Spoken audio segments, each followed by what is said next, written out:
ओम पद्माय नमः। ओम लक्ष्मी नमः। ओम कमलाय नमः। ओम कांताय नमः। ओम कामाक्षे नमः। माता लक्ष्मी के श्री चरणों में नमन करके, वंदन करके, प्रणाम करके, धोख देकर आज के शुभ दिन की शुभ वेला को हम प्रारंभ करते हैं। जयकारा शेरावाली का, बोल सांचे दरबार की जय। फर्स्ट इंडिया न्यू राजस्थान के विशेष शो गुड लक टिप्स के सभी दर्शकों का मैं राज ज्योतिषी पंडित मुकेश शास्त्री हार्दिक अभिनंदन करता हूं, स्वागत करता हूं। आप सभी दर्शकों के ऊपर भगवान श्री हरि का, माँ लक्ष्मी का, माँ बगलामुखी का आशीर्वाद का प्रदर्शन हमेशा बनी रहे। आप सभी का कल्याण हो। आज आपके पसंदीदा शो गुड लक टिप्स में हम बात करेंगे आज मनाई जाने वाली पीपल पूर्णिमा के बारे में, साथ ही बात करेंगे बुद्ध पूर्णिमा के बारे में। तो जल्दी से कागज कलम लेकर बैठ जाइए, लिखते जाइए, समझते जाइए। शुरुआत करते हैं आज के शुभ संयोग के साथ में। ग्रह गोचर से जुड़ी जानकारी हो, व्रत उपवास से जुड़ी जानकारी हो, आपके इस पसंदीदा शो गुड लक टिप्स में पिछले 12 वर्ष से लगातार किया जा रहा है। चलिए आगे बढ़ते हैं, जानते हैं आज का शुभ संयोग। दोस्तों, आज शुक्रवार का दिन है, दिनांक 1 मई सन 2026। वैशाख मास की आज पूर्णिमा तिथि रहेगी। आज पीपल पूर्णिमा मनाई जाएगी। आज वैशाखी पूर्णिमा मनाई जाएगी। आज श्री सत्यनारायण पूर्णिमा व्रत किया जाएगा। आज बुद्ध पूर्णिमा मनाई जाएगी। आज कुर्म जयंती मनाई जाएगी। आज यमराज एवं धर्मराज के निमित्त जल कुंभ दान किया जाएगा। आज वैशाख स्नान एवं व्रत नियम समाप्त हो जाएगा। साथ ही आज मजदूर दिवस अर्थात अंतर्राष्ट्रीय श्रमिक दिवस मनाया जाएगा। आप सभी को अंतर्राष्ट्रीय श्रमिक दिवस की हार्दिक शुभकामनाएं। जानते हैं आज का राहुकाल का समय। आज पूर्वाह्न 10:45 से दोपहर 12:24 तक राहुकाल का समय रहेगा। इस समय के मध्य में किसी भी तरह के नए कार्य को प्रारंभ नहीं करना चाहिए। जानते हैं आज का दिशाशूल। शुक्रवार को आपके शहर से पश्चिम दिशा में दिशाशूल रहता है। यदि आज आप अपने शहर से पश्चिम दिशा में यात्रा प्रारंभ कर रहे हैं तो इस यात्रा को सफल बनाने के लिए घर से निकलते समय थोड़ा जौ खाकर निकलेगा। आपकी यात्रा निर्विघ्न रूप से संपन्न होगी। जानते हैं आज के शुभ चौगड़िया मुहूर्त। आज सूर्योदय से प्रातःकाल 9:06 तक चर लाभ का चौगड़िया मुहूर्त रहेगा। दोपहर 12:24 से दोपहर 2:03 तक शुभ का चौगड़िया मुहूर्त रहेगा। सायकाल 5:21 से सूर्यास्त तक चर का चौगड़िया मुहूर्त रहेगा। अभिजीत मुहूर्त दोपहर 11:58 से दोपहर 12:50 के मध्य में रहेगा। आप सभी दर्शक इसका ध्यान रखिएगा, लाभ उठाइएगा। आगे बढ़ते हैं दोस्तों, बात करते हैं आज मनाई जाने वाली पीपल पूर्णिमा के बारे में। दोस्तों, क्या आप जीवन के सबसे खराब दौर में से गुजर रहे हैं? क्या आपको लगता है कि आपके बदनसीबी, आपका बैड लक, आपका दुर्भाग्य आपका पीछा नहीं छोड़ रहा है? क्या लाख प्रयास करने के पश्चात भी आपके घर की बेटियों को सुयोग्य जीवन साथी प्राप्त नहीं हो रहा है? क्या व्यर्थ के वाद विवादों के कारण आपके घर का माहौल खराब हो चुका है? आपका दाम्पत्य जीवन दुखमय हो गया है? यदि हाँ, तो दोस्तों, आज शुक्रवार दिनांक 1 मई सन 2026 के दिन मनाई जाने वाली वैशाखी पीपल पूर्णिमा के दिन बने दुर्लभ संयोग में भगवान श्री विष्णु की आराधना करना, जल का दान करना, पंखे का दान करना, प्याऊ लगाना, मंदिर में मटके का दान करना, गरीब को छाते का दान करना, खड़ाऊ का दान करना, चप्पल का दान करना आपकी सभी मनोकामनाओं को पूर्ण कर सकता है। आपकी बदनसीबी को खुशनसीबी में बदल सकता है। घर में होती तू मैं को खुशनुमा माहौल में बदल सकता है। विवाह योग्य कन्याओं को सुंदर जीवन साथी दिला सकता है। माँ लक्ष्मी का परमानेंट आशीर्वाद दिला सकता है। दोस्तों, वैशाख मास की एकादशी हो या अमावस्या, सभी तिथियां पावन हैं, लेकिन वैशाख मास की पूर्णिमा का तो अपना ही महत्व है। वैशाख मास की पूर्णिमा में माँ लक्ष्मी की विशेष पूजन अर्चन करने से घर में सुख शांति समृद्धि का वास होता है। वैशाख पूर्णिमा का हिंदू एवं बौद्ध धर्म के अनुयायियों के लिए विशेष महत्व है। महात्मा बुद्ध की जयंती भी इसी दिन मनाई जाती है। इसी कारण बुद्ध के अनुयायियों के लिए तो ये दिन विशेष रूप से खास रहता है। महात्मा बुद्ध को भगवान विष्णु का नवा अवतार भी कुछ जगह पे बताया जाता है, जिस कारण हिंदू धर्म के अनुयायियों के लिए भी बहुत महत्वपूर्ण दिन माना जाता है। तो आइए सबसे पहले जान लेते हैं पवित्र वैशाख मास के बारे में। दोस्तों, वैशाख का मास हमें सरलता, परोपकार की भावना से जीना सिखाता है। पुराणों में वैशाख मास को पवित्र मास बताया गया है।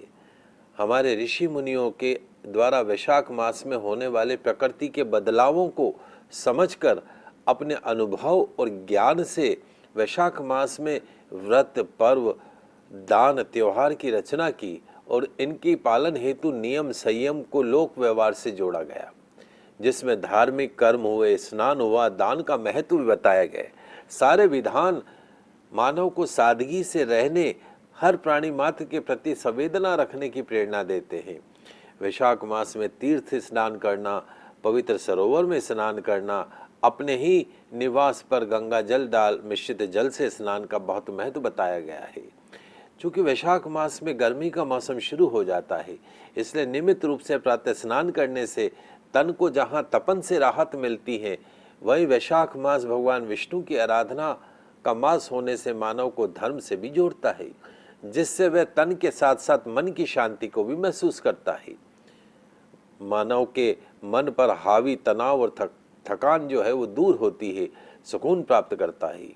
मौसम के बदलाव से व्यक्ति खुद को निरोगी रख पाता है। साथ ही सुबह जल्दी उठने से व्यक्ति की दिनचर्या में अनुशासन भी आता है। इस जीवन में अनुशासन ही सफलता तक पहुंचाता है। वैशाख मास की परंपराएं मानवीय संवेदनाओं से भरी हुई है, जिसमें लोगों में मानवता की भावना पोषित होती रहती है।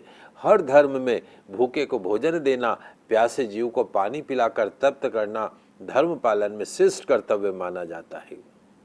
सनातन धर्म में वैशाख मास में भी ग्रीष्म ऋतु की गर्माहट में प्राणी मात्र को शीतलता देने के लिए लोक व्यवहार में इन दो बातों के साथ साथ अन्य परंपराएं भी प्रचलित है, जिसमें जल का दान हुआ, प्यासे को पानी पिलाना हुआ, प्याऊ लगाना हुआ, वाटर कूलर लगाना हुआ, पंखे का दान करना हुआ जो ठंडी हवा देता हो, कड़ी धूप से बचने के लिए छायादार स्थान बनाना हो, धूप से तपती जमीन से पैरों को बचाने के लिए पद यात्रियों के लिए जूते चप्पल या पादुका दान देना हो, भूखे को भोजन कराना इत्यादि, ये सभी प्रमुख कार्य बताए गए हैं।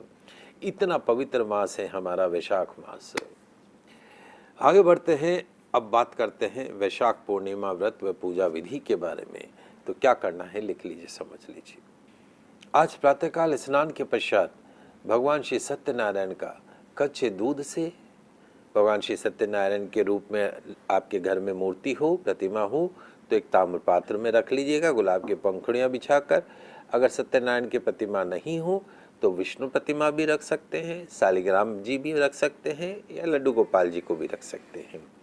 जो भी आपके पास उपलब्ध हो, भगवान श्री सत्यनारायण की प्रतिमा, भगवान श्री हरि की प्रतिमा, शालिग्राम जी या लड्डू गोपाल, उनको एक ताम्र पात्र में गुलाब की पंखुड़ियाँ बिछाकर उनको स्थापित कर दीजिए।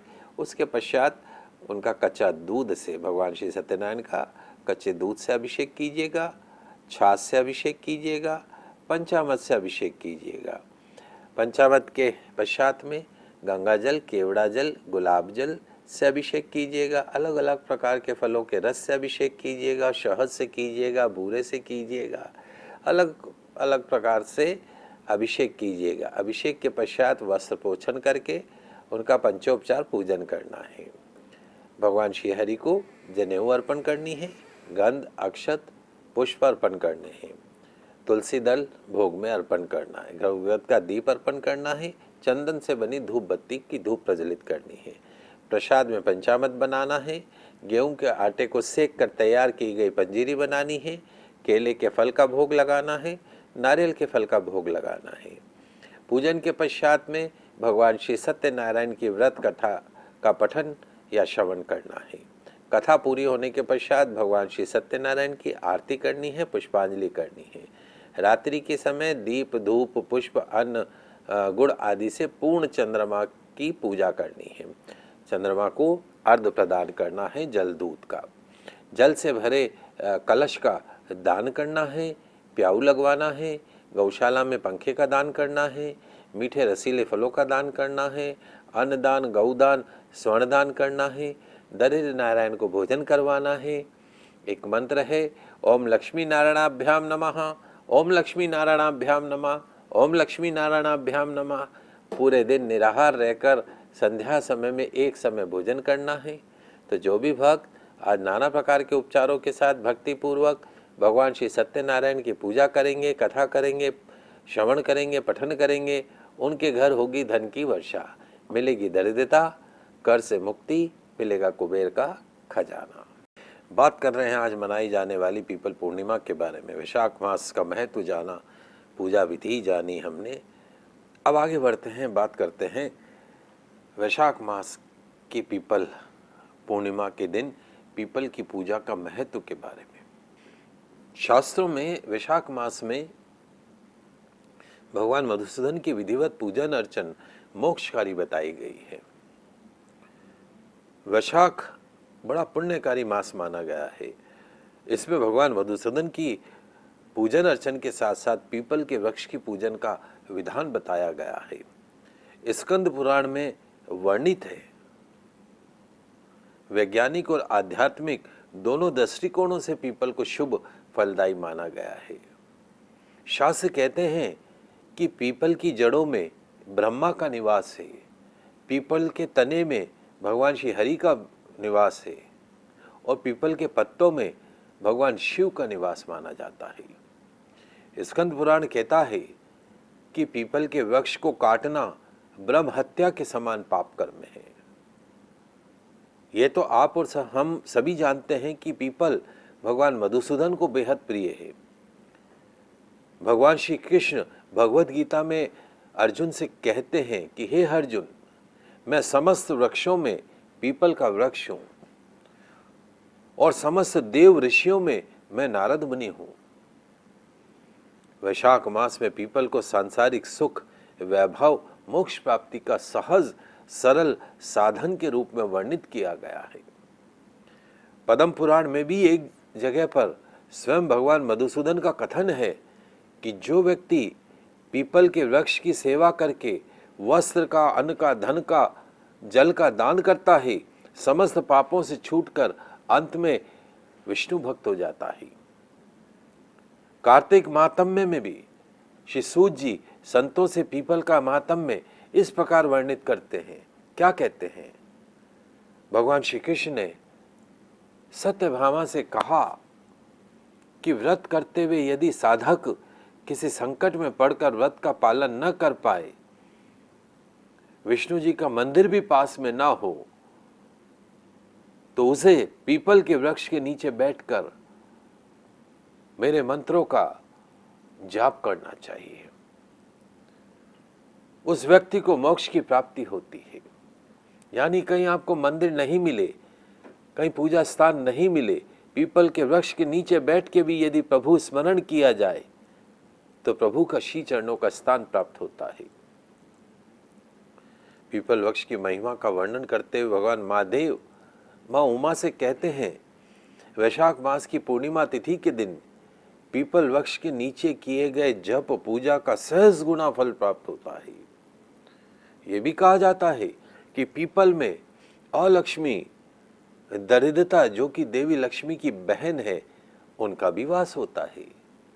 भगवान विष्णु लक्ष्मी जी के प्राप्त वरदान के कारण शनिवार को जो भक्त अलक्ष्मी के निवास अर्थात पीपल वृक्ष की आराधना करते हैं, उन्हें निश्चित ही शुभ फल की प्राप्ति होती है।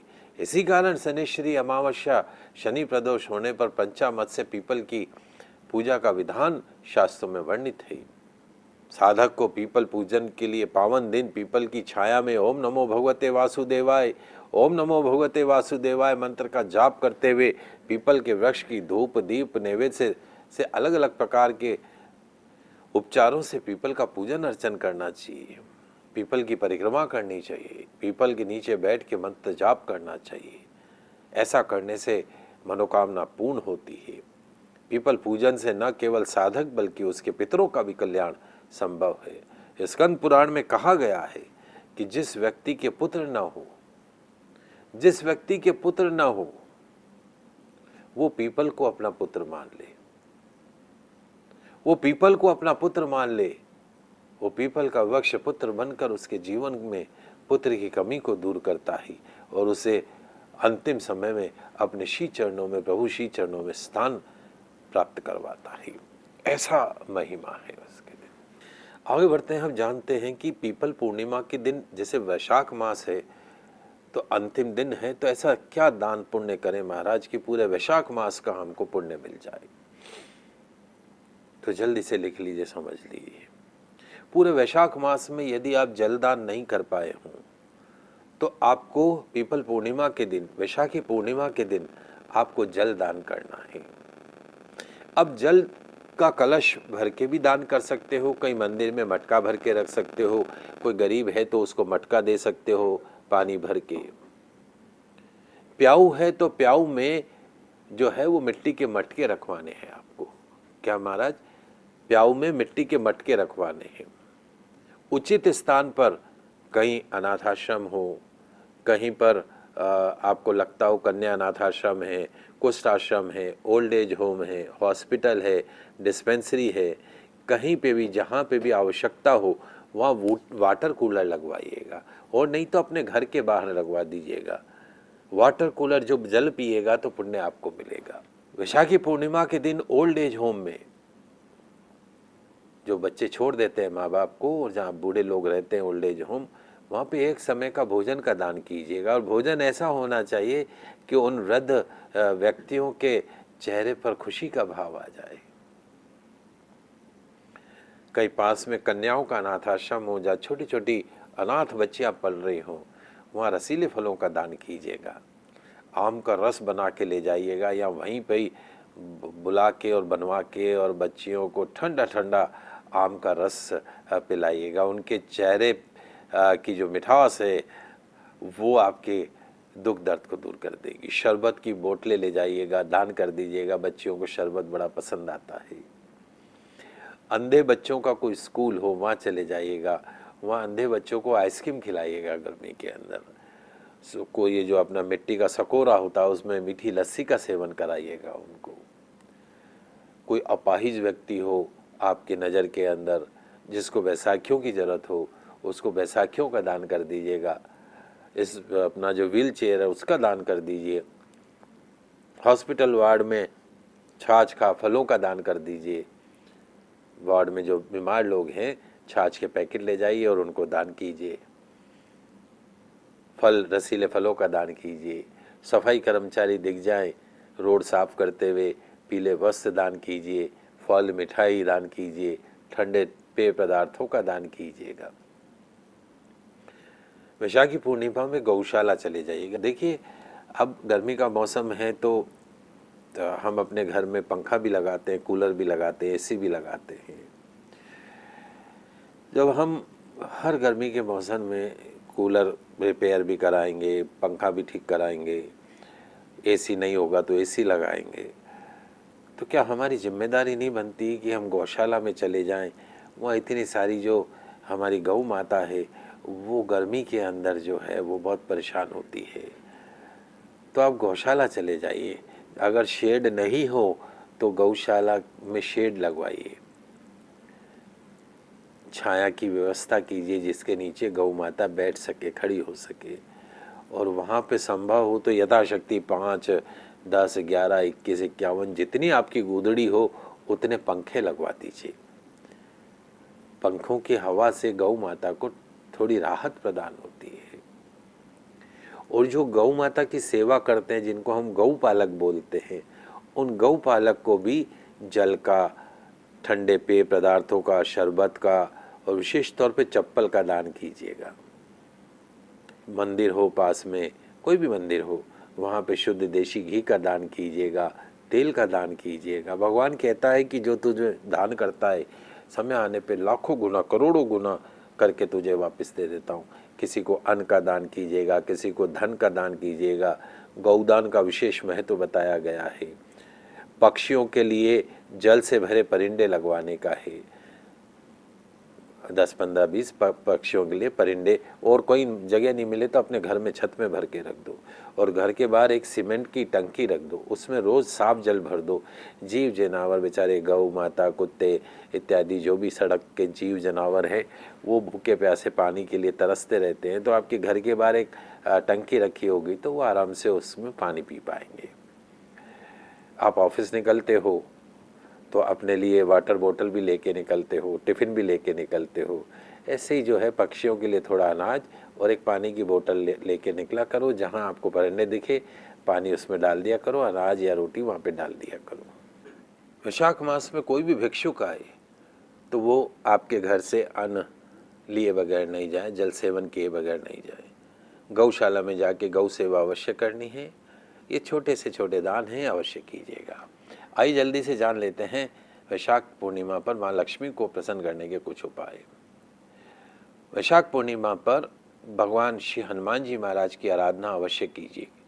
उनको चोला जरूर अर्पण कीजिएगा, माँ लक्ष्मी का पूर्ण आशीर्वाद आपको प्राप्त होगा।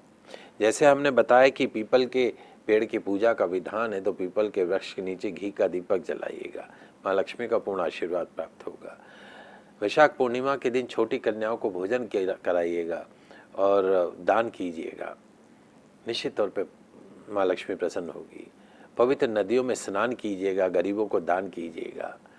पूर्णिमा के दिन माँ लक्ष्मी को कमल का पुष्प और कमल के गट्टे की माला अर्पण कीजिएगा, माँ लक्ष्मी का पूर्ण आशीर्वाद प्राप्त होगा। आइए अब जल्दी से जान लेते हैं बुद्ध पूर्णिमा के बारे में। कहते हैं कि आज के दिन ही, पीपल पूर्णिमा के दिन ही भगवान बुद्ध का जन्म हुआ था। बोध गया में पीपल के वृक्ष के नीचे बुद्धत्व की प्राप्ति हुई थी।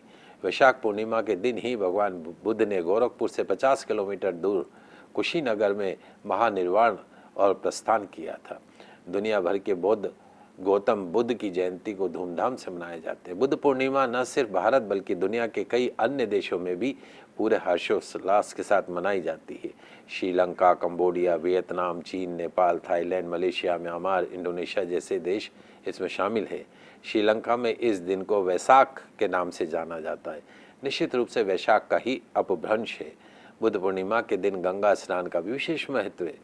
इस दिन स्नान करने से व्यक्ति के पिछले कई जन्मों के पापों से मुक्ति मिल जाती है। स्नान लाभ की दृष्टि से अंतिम पर्व माना जाता है। बुद्ध पूर्णिमा पर बौद्ध धर्म मानने वाले बौद्ध विहारों और मठों में इकट्ठा होकर एक साथ उपासना करते हैं, दीप जलाते हैं, रंगीन पताकाओं से सजावट करते हैं, बुद्ध की शिक्षाओं का अनुसरण करने का संकल्प करते हैं। भक्त भगवान महावीर पर फूल अर्पण करते हैं, अगरबत्ती और मोमबत्तियाँ जलाते हैं, भगवान बुद्ध के पैर छूकर शांति के लिए प्रार्थना करते हैं। धार्मिक ग्रंथों के अनुसार महात्मा बुद्ध को भगवान विष्णु का अवतार माना गया है। व्रत उपवास करते हैं, धर्मावलंबी सफ़ेद कपड़े पहनते हैं, बौद्ध विहारों मठों में सामूहिक उपासना करते हैं, दान देते हैं। बौद्ध और हिंदू दोनों ही धर्मों के लोग बुद्ध पूर्णिमा को बहुत श्रद्धा के साथ मनाते हैं। बुद्ध पूर्णिमा का पर्व बुद्ध के आदर्शों, धर्म के मार्ग पर चलने की प्रेरणा देता है। महात्मा बुद्ध ने हमेशा मनुष्य को भविष्य की चिंता से निकलकर वर्तमान में खड़े रहने की शिक्षा दी। दुनिया को बताया कि आप जिंदगी को जिए, भविष्य के बारे में सोचकर समय बर्बाद ना करें। बिहार के बोध गया में बोधि वृक्ष के नीचे महात्मा बुद्ध को ज्ञान की प्राप्ति हुई। उनके ज्ञान की रोशनी पूरी दुनिया में फैली। महात्मा बुद्ध का एक मूल सवाल, जीवन का सत्य क्या है? भविष्य को हम जानते नहीं हैं। अतीत पर हम गर्व करते हैं, उसे याद करके कई बार पछताते भी हैं। भविष्य की चिंता में डूबे रहते हैं, दोनों ही दुखदायी हैं। आप सभी दर्शकों को पीपल पूर्णिमा की हार्दिक शुभकामनाएं एवं बधाई। आज के एपिसोड में बस इतना ही। कल नई जानकारी के साथ फिर मिलेंगे। तब तक के लिए मुझे दीजिए इजाज़त। खुश रहिए, अपना ख्याल रखिए। जय श्री कृष्णा, जय माता की, जय श्री हरि। देखते रहिए आपका पसंदीदा news channel first India news channel Rajasthan.